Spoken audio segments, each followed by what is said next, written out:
Nattore t'ho per dire.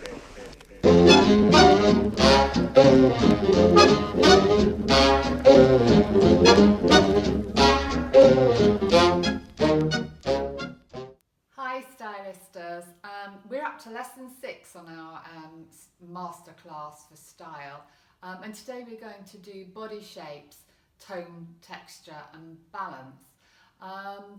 By the way, so we're now at lesson 6, we've been on this style journey together. If you've got any questions or comments, then please ask them on our YouTube channel. We're happy to receive any comments that you've got. It's like having your own personal stylist if you're not sure about anything we've done so far. Okay, now let's talk about body shapes. Whether you lose weight, you're fat or thin, you will have the same body shape for life, basically. You can't change the body shape you were born with. So even if you've got a few extra pounds on you, your body shape will still be the same. Now, in my job as a stylist, I actually do see lots and lots of different body shapes. And not one body shape is better than the other body shape.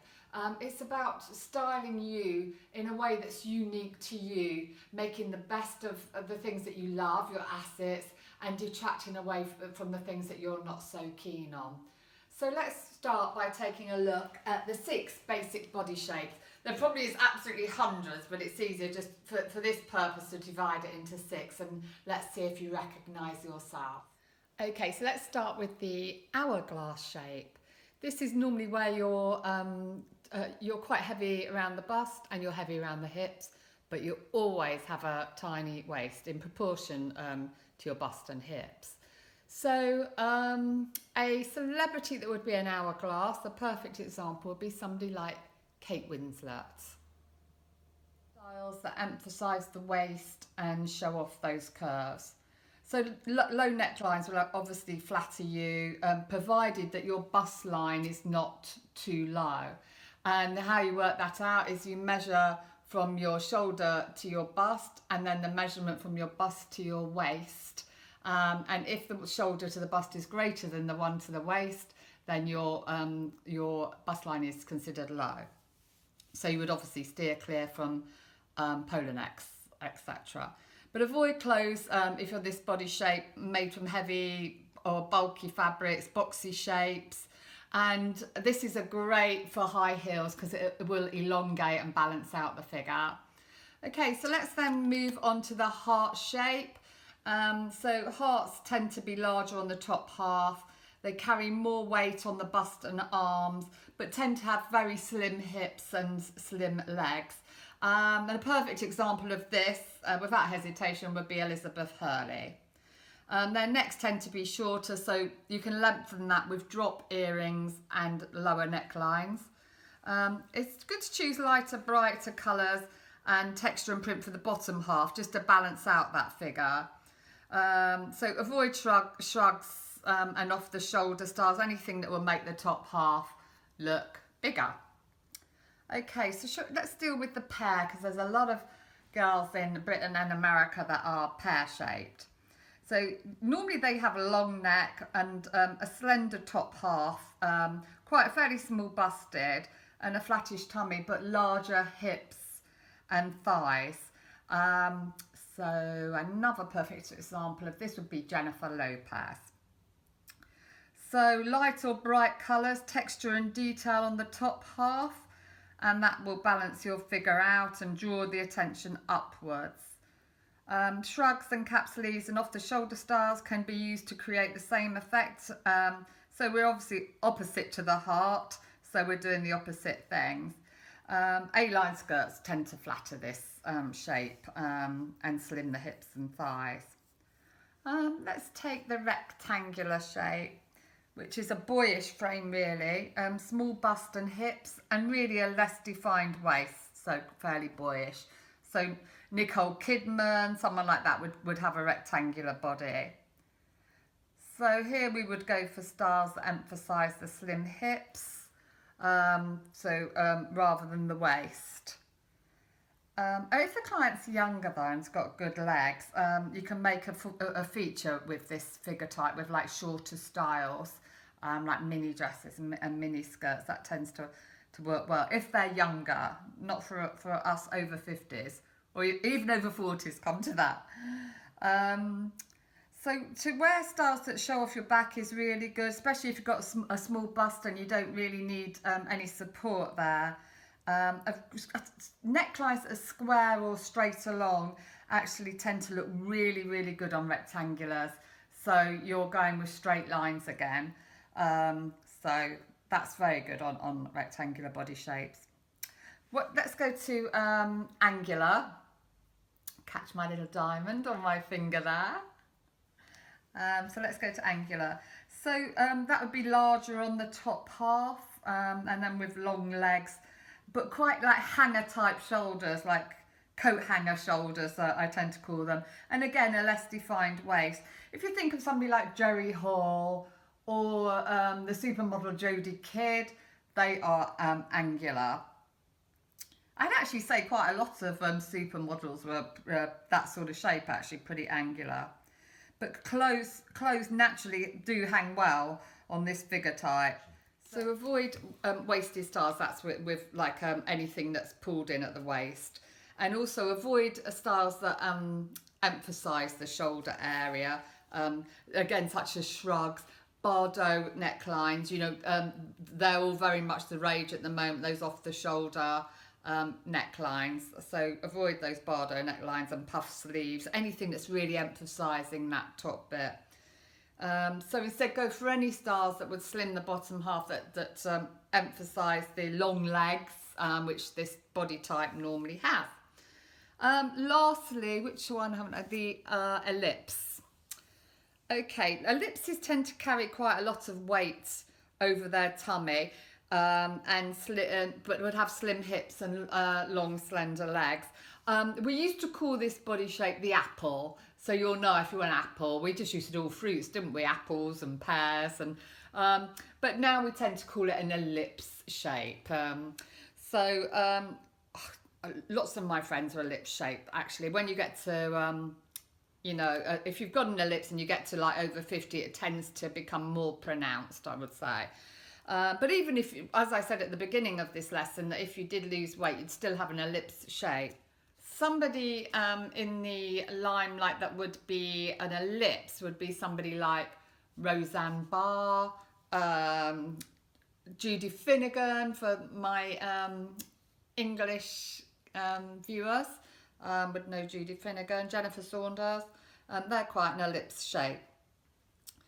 So really, your jackets worn undone or blouses or even waterfall cardigans that are very on trend right now would be good for an ellipse shape to disguise the tummy. Wide open necklines and empire line tops will draw attention to the face and the bust and take it away from the tummy. I never would advise anything double-breasted or boxy type, so anything that hangs over the tummy area. So avoid the Diana von Furstenberg dresses, the wraparound dresses, of course. They're not very good for round tummies, but they are perfect, those wraparound dresses, for the hourglass. You really do have to have like a waist and hips for those. So bias cut skirts will emphasise your lovely slim legs, and the ellipse shape tends to always have really great legs, so really emphasise those. So those are the 6 basic body shapes. Hopefully you recognised your body shape there, because most of us fall into those categories. What I want to do is set you a task this week. And I want you to stand naked in front of a mirror. Believe me, I get my clients to do this in front of me, but really get to know your body and look at the bits that you want to emphasise and the bits that you might want to play down, because that's what we're going to talk about now: tone, texture and balance, and little tricks we can do with our clothing to emphasise our figures and create the optimum style. So let's talk about tone. If you keep all your clothes one tone, it will tend to make you look taller. But where we break our tone, for example, if you were a pear shape we spoke earlier, then the bits that you want to play down, you would wear a darker colour. The bits that you want to balance out or play up, then you would use a lighter colour. Texture always tends to add inches. So don't wear texture And by that, you know what we mean by texture materials like tweed on pieces that you don't want to add pounds to. So texture, colour and print are quite important. You could be someone like me that prefers neutral shades. You know, mostly you would see me just in like a neutral shade. I don't really like prints, but some people do. If you're more dramatic type, on your clothing personality that we spoke about in lesson 3, if you're more dramatic, then you would want some nice vibrant prints and some stripes and drama. But you might be a natural classic that just really likes just plain clothes. So you don't have to use print, but where you want to emphasize something, it's a really good little trick to use. But again, like I said, you could use texture or just colour. Darker colours, remember, the things you want to minimise, lighter colours that you want to maximise. It's really that simple. So an example is, once again, say a pear shape, which I know many American and British girls are, that you'd wear dark on the bottom, light on the top, never the other way around. Okay, so really, I wouldn't wear like white jeans, which I know are very on trend if you were a pear shape, unless of course you wore a longer top that would cut off at your thinnest part of your legs. Okay, actually, while I've just mentioned that, let me just say a quick word about that. The best way, with your hemlines, they should always cut off at the thinnest part, where your leg goes in, never where your leg goes out. So I'd recommend you try everything on in your wardrobe and just get a seamstress, or if you're really good, I have to get a seamstress for everything. Get them to take the hem up to where your legs go in. It has a dramatic effect. Otherwise, the wrong hemline on you could ruin your whole look, and you've tried so hard on everything else. So your clothing personality to an extent, and I'm sure, I really do hope you've more or less assessed your clothing personality, will let you know whether you're a texture or a print person. So something like a classic, just to quickly recap, it'd probably be a block of colour or just a neutral colour. You might, if you're girly, want to bring some lace or some floaty florals into that if you're heavily girly. Natural, you can use a lot of textures, natural textures like suede, hessian, tweed, but they would tend to be very neutral, neutral shades as well, and not much print. Dramatic, you can go full on with the velvets and the silks and the dramatic prints, the geometric prints. They work really well if you're a heavily dramatic person. Okay, what I'm going to do is just run you through a few clothings that are good for each problem area that you might have on your body to balance it out. So they're just a basic clothing. We're going to go through jeans and trousers, skirts, dresses, and just tell you what might how it minimises or maximises to your benefit. So let's start with the thing that we find the most hardest to buy, and I'm sure we're all the same out there: trousers and jean shapes. So basically we've got capri pants, which are really good for longer legs, where they sort of cut off halfway down your leg. I don't think it's very good for a pear shape, just as culottes are not very good for pear shape, again, because that's really emphasising, it's a large shape, a culotte, so you don't want that on your bottom part. Cargo pants, which are really on trend now, they're coming it back in big time. Believe me, I'm always ahead of the trends. You know the pants with the pockets on the side of your legs. So they are particularly good for rectangles, give a bit of shape on the legs, and to be honest, everybody that's got slim legs on those body types that I showed you, very good for heart shape because it can really balance out the legs. You remember the heart shape was slightly bigger, top heavy, and thinner legs. Obviously you're going to avoid any hip pockets if you've got big hips. Yeah, any hip pockets. I mean, that goes without saying. I think you're getting it, aren't you? All of you now. It all makes sense when we really stop and think about it, but very often we just don't think about it. If you're going to tuck your jeans into long boots, again, they're very on trend at the moment. You really do need good hips to be able to do that. Otherwise, it does emphasise the hips because you're tapering it down. You're really tapering it down if you're tucking them into the boots. So that goes for anything tapered styles, skinny jeans, definitely not short legs, definitely not pear-shaped. Boot cut jeans are brilliant. Again, they're coming back in now. They really went out and all the skinny style. It seemed like we didn't have a choice. You have a choice of everything now. I've never seen this before where jeans can be skinny, can be boot cut, can be flared. It's normally one or the other, but anything goes now. So girls, choose the shape that really suits your style. Okay, so boot cut is great, fantastic for pear shape, really fantastic, and it really does lengthen the legs and balances out the hips. Flare styles are probably even better actually. So I've just got some flares and everybody comments on them. They make my legs look extremely long. Boyfriend jeans, again, are on trend with everything else. And they're very good for rectangular shapes. You can only wear those boyfriend jeans if you've got no hips and you've got a boyish figure. So angular, rectangle, it's really good for those. The high-waisted jeans are in as well as the hipsters. So high-waisted are good for lengthening the legs. So if you're checking that body in the mirror and you've got short legs, high-waisted is really good, lengthens the leg and shortens the body. So if you've got a long body and short legs, buy high-waisted. Okay. By the way, if you've got any questions about this, please feel free to comment on our channel and we'll get back to you. So please, if you need any clarification, because we don't have very long to do all this. So let's quickly run through skirts and dresses. I mentioned that, remember the hemline. What did I say? Cuts in at the slimmest point of your legs. A-line dresses, Empire line, where it comes under the bust, is great for pear shapes, really great. The new fluted skirts, by the way, girls, that are coming in, where they're like tulip shape and they've got a peplum at the bottom, you must have a bum to balance those out. Great news for all you girls out there with larger bottoms. They don't look good on skinny girls.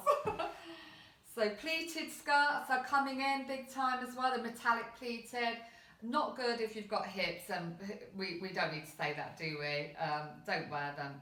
No matter how on trend they are, if they don't suit you, they're not going to suit you. The wraparound dresses, Diane von Furstenberg, are always going to be on trend. I love the wraparound shape, but that's mainly because I'm an hourglass. They really do suit an hourglass. You must have hips, boobs, and little waist. End of. Tops. Boxy tops suit angular shapes. The cut, if it's cut angular, will suit angular shapes. Little ruche tops can disguise heavy busts and tummies. Double-breasted, we've already mentioned, not for ellipse, but great for a pear shape. Double-breasted is really good to balance out the top. And single-breasted is really good if you're large-breasted and or have a tummy. Okay, so I hope you got some good tips from that. Obviously I can't cover everything, but there's some great tips there to really make your body shape look at its best. So that really wraps up tone, texture, colour and balance. So I hope that that's helped. And go through your wardrobe. Remember, get to know your body. Knowing yourself is the first step to becoming truly stylish, effortlessly. So take a step back, work out what your body shape is, work out what's the most flattering to you and your complexion. Remember all the other lessons we've done as well. So we've talked about colour, clothing personalities, we've talked about scale, we've talked about curved or angular, and now we've spoken about body shapes and balancing those body shapes out. So I hope it's all helping and your wardrobes are actually coming together. Next week we're going to do glasses because not only do some people need them all the time, they're becoming very trendy just to wear. All my friends seem to be wearing glasses when they don't need them now. So we're going to talk about the most flattering style of glasses for you, whether you need them or not. So Don't forget, if you don't want to miss any of this masterclass, or if you want to look back on some, then you can get that on our YouTube channel. But if you don't want to miss the next ones, girls, subscribe. Thanks very much. See you soon.